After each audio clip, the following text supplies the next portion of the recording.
Hello दोस्तों, कैसे हैं आप सभी। स्वागत है हमारे channel e learning with Dinesh में। आप लोग जुड़ जाइए, है ना। चलिए जुड़ जाइए सभी लोग। हम लोगों ने पिछले वीडियो में सर्वनाम को पढ़ा था। अब हमारी जो नई टॉपिक है वो है समास। विभिन्न परीक्षाओं में समास से बहुत ही प्रश्न आते हैं, इसलिए आपको बहुत ज्यादा जरूरी है कि आप समास को भी समझ लें और पढ़ लें। तो आइए देखते हैं। पहले हम लिखते हैं समास, है ना। क्या लिखते हैं? समास। समास का मतलब क्या होता है? समास का मतलब होता है संक्षेप या संक्षिप्त। क्या होता है? संक्षेप या संक्षिप्त। ठीक है ना। क्या होता है? संक्षेप या संक्षिप्त समास का। अगर कोई आपसे पूछे समास का विपरीत क्या होगा, है ना, समास का विलोम क्या होगा, तो हम और आप सभी लोग जाने रहे हैं चीज कि समास का जो विलोम होता है उसको हम विग्रह कहते हैं। क्या कहते हैं? विग्रह कहते हैं। ठीक है ना। अगर कोई आपसे पूछे संधि का विलोम क्या होगा, तो संधि का विलोम विच्छेद होता है।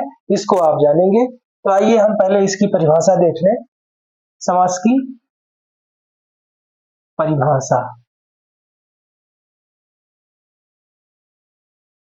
परिभाषा है जब दो अथवा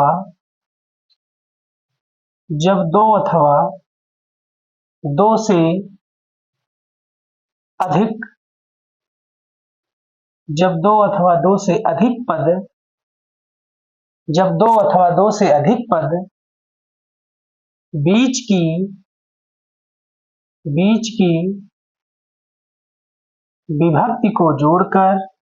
अधिक पद बीच की विभक्ति को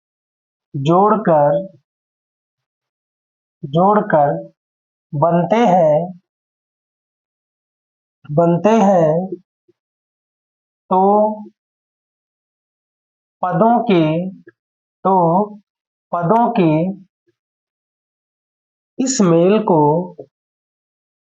इस मेल को समास कहते हैं। क्या कहते हैं? समास कहते हैं। आइए पूरा आप देखिए। जब दो अथवा दो से अधिक पद बीच की विभक्ति को जोड़कर बनते हैं तो पदों के इस मेल को समास कहते हैं। क्या कहते हैं? समास। बीच की विभक्ति है ना, जो विभक्ति चिन्ह होता है उससे जोड़कर जब बना रहे तो उसे हम क्या कहते हैं? उसको हम समास कहते हैं। क्या कहते हैं? उसको हम समास कहते हैं। स्क्रीनशॉट बनाइए इसका।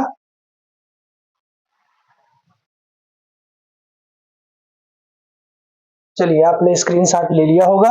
आइए अब हम उदाहरण देख लेते हैं, है ना। उदाहरण है इसका। उदाहरण देखिए। गगन को चूमने वाली। गगन को चूमने गगन को चूमने वाली। इतना बड़ा ये पद लिखा हुआ है। अब समास के नाते हम इसको संक्षिप्त करें। विभक्ति चिन्ह इसमें क्या है? को। दोनों को जोड़ने का काम कौन सी कर रही है? को। तो इसको हम लिख सकते हैं गगन प्लस चुंबी। क्या? गगन प्लस चुंबी बराबर क्या? गगन चुंबी। गगन चुंबी। देख रहे हैं ना। अब इतने शॉर्ट फॉर्म में हम इसको लिख सकते हैं। समास का जो शाब्दिक अर्थ होता है वो होता है संक्षिप्त करना। अब हम इतनी बड़ी लाइन लिखी थी गगन को चूमने वाली, इसको हमने शॉर्ट फॉर्म में कर दिया। क्या? गगन चुंबी। अर्थ वही निकल रहा है। क्या? गगन को चूमने वाली। आ रहा है ना समझ में। चलिए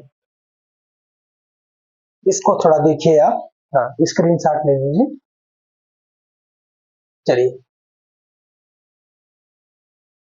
आइए अब हम आगे देखते हैं। हम लोग जान लें समास के भेद कितने होते हैं, है ना। क्या जान लें? समास के भेद कितने होते हैं। समास के भेद। तो समास के कितने भेद होते हैं? समास के 4 भेद होते हैं।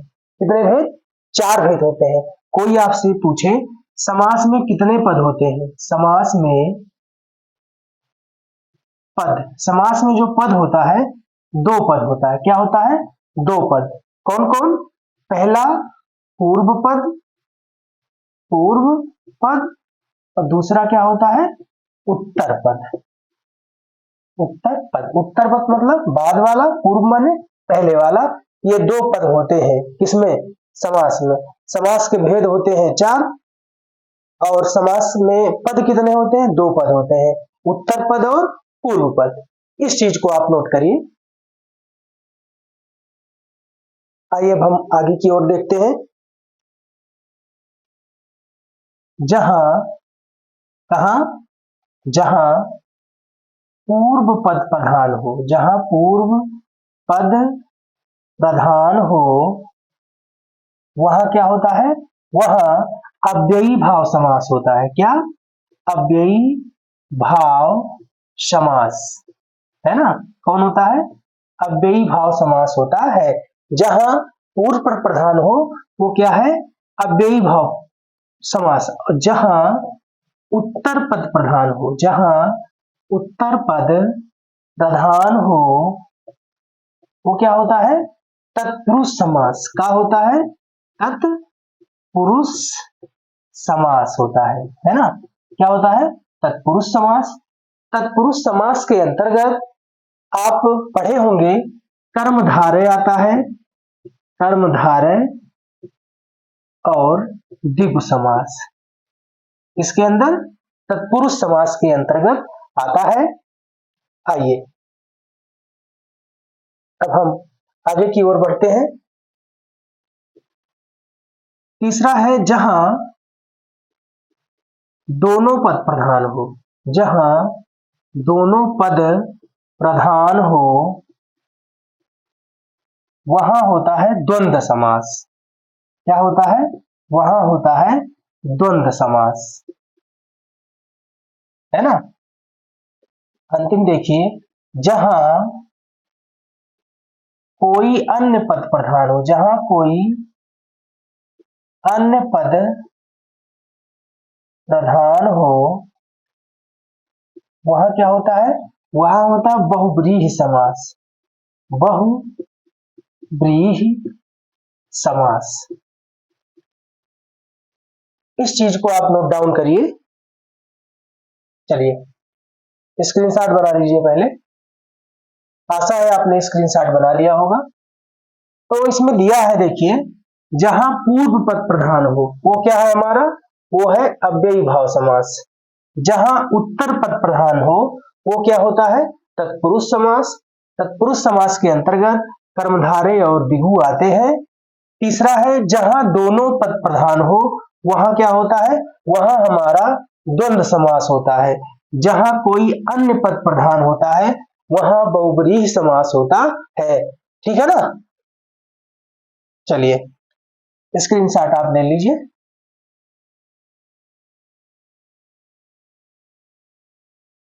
आशा है आपने स्क्रीनशॉट ले लिया, है ना?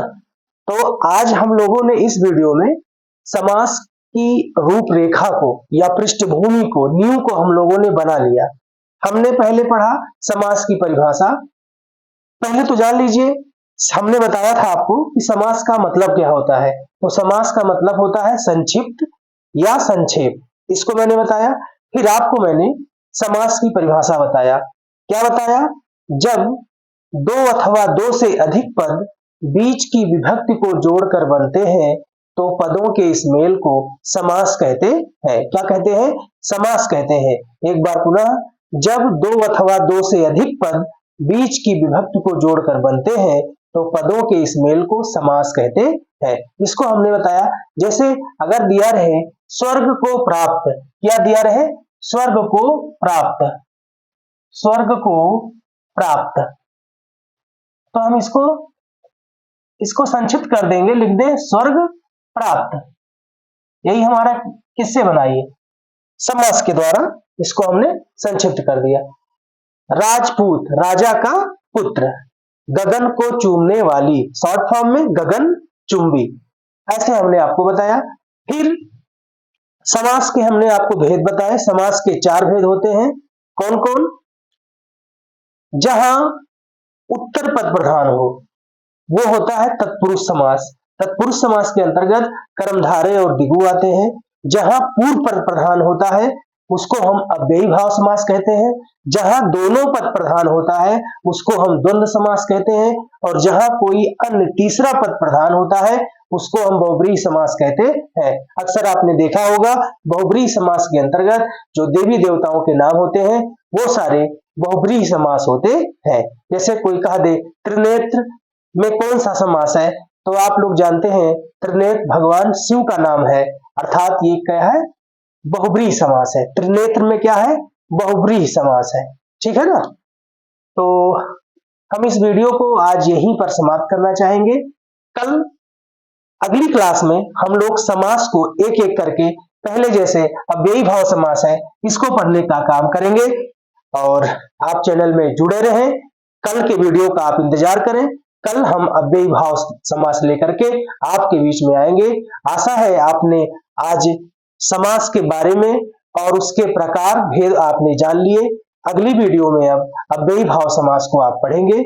तब तक के लिए हम अब वीडियो को यहीं पर विराम देना चाहेंगे। हाँ, एक सूचना है, अगर आप चैनल पर पहली बार जुड़े हैं तो चैनल को जरूर सब्सक्राइब करें, लाइक करें, कमेंट करें और विभिन्न ग्रुपों में शेयर करें ताकि और लोग इस निःशुल्क क्लास का लाभ पा सकें। अगर पहले से जुड़े हैं तो आपसे निवेदन है कि आप ढेर सारे छात्रों को इस चैनल के बारे में बताने का कार्य करें। अपने व्हाट्सएप पर स्टोरी लगाएं ताकि और सारे लोग इस क्लास से जुड़ सकें और लाभ प्राप्त कर सकें। आप क्लास में बने रहें, इसके लिए आपको बहुत बहुत धन्यवाद।